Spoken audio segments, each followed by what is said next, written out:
Bienvenidas, bienvenidos a este nuevo programa en Cuba Información.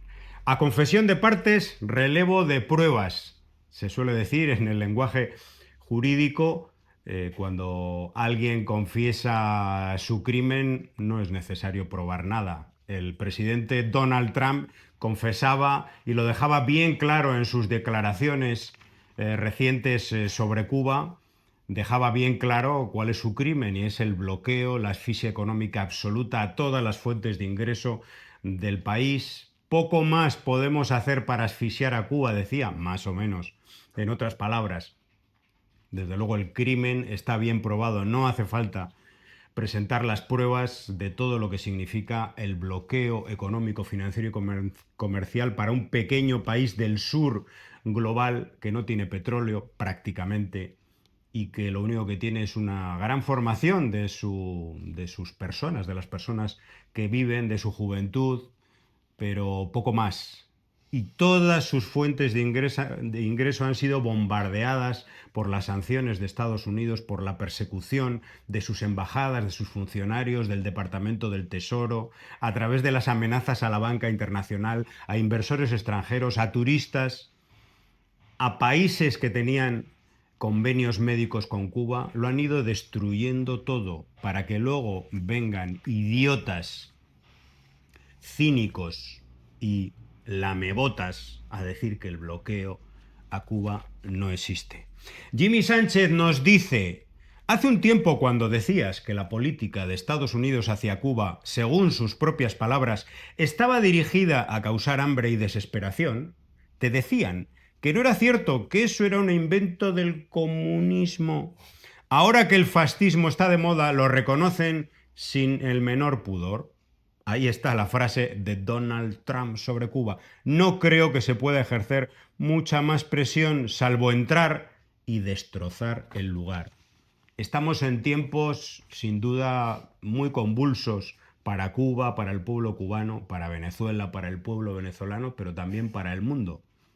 Ya no parece que no se sabe qué se puede hacer frente a esta hiena sedienta de sangre y sedienta fundamentalmente de petróleo, pero algo habrá que hacer. Los pueblos del mundo se tendrán que organizar, movilizar, y sobre todo, hay que decirlo, el pueblo de Estados Unidos, aunque ya lo está haciendo, como veremos en este programa, en el que saludamos a nuestro compañero y hermano Coño, Lázaro Oramas. estupendo, hermano, Bienvenido. hermano mío. Gracias, gracias. Excelente siempre tu introducción a nuestro programa.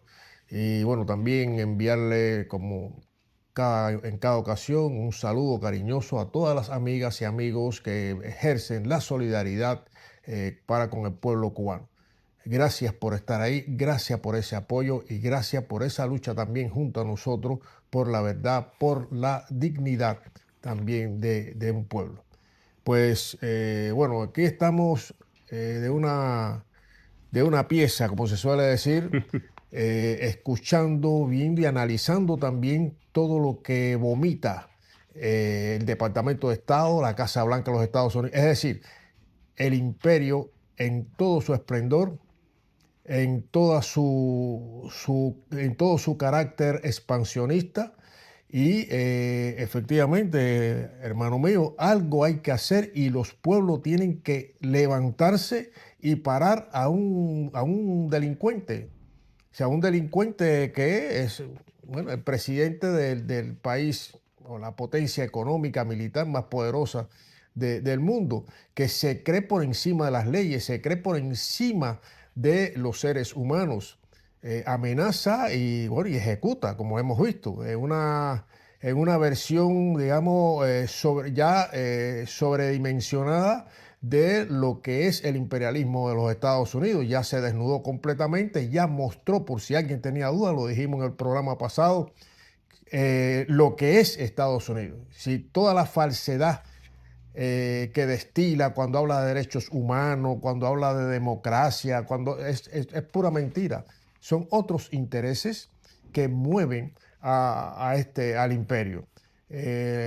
Desgraciadamente, tenemos que decir que es un problema no menor, es un problema muy grande, gigantesco, al cual nos enfrentamos, se enfrenta y nos enfrentamos, nos incluimos los pueblos de la región y extensivamente los pueblos del mundo.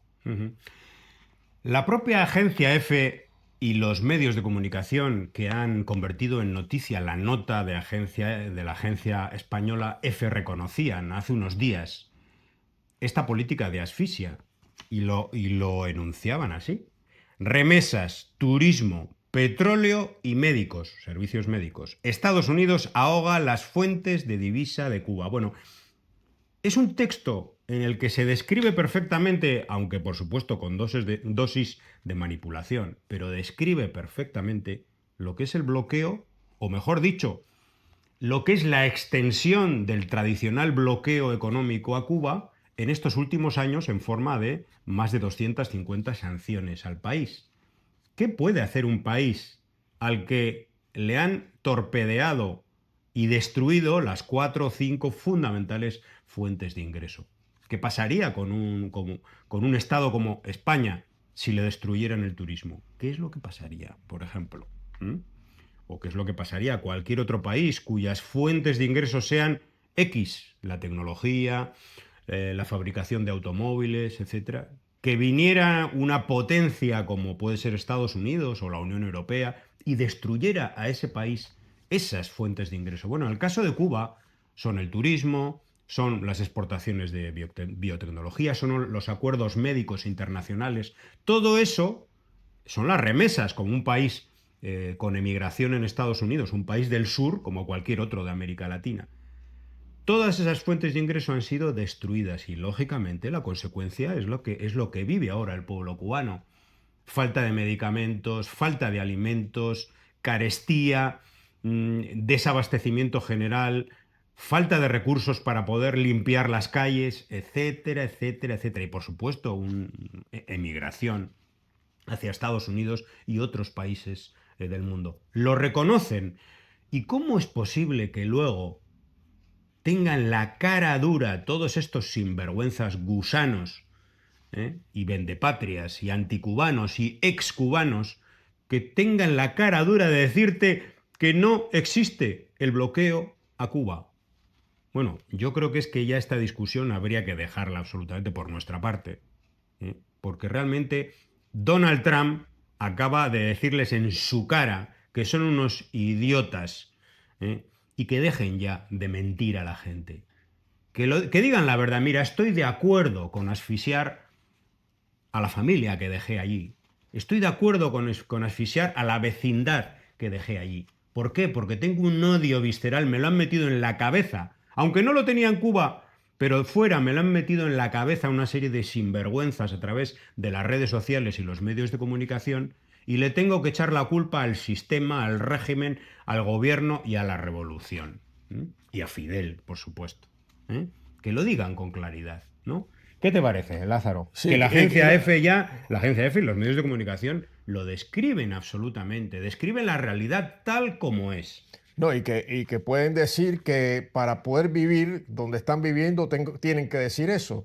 Es decir, que están subordinados, como lamebotas que son, a las políticas injerencistas criminales del imperialismo de los Estados Unidos. O sea, no le importa que ataquen al pueblo que le vio nacer, a los vecinos, incluso a su propia familia, para mantener, digamos, un estatus miserable que sencillamente no puede calar como algo positivo en las personas dignas, en los pueblos dignos, los pueblos valientes, revolucionarios, como el caso del pueblo de Cuba. Ya esta gente, tú lo has dicho muy bien, amigo mío, hermano, son excubanos.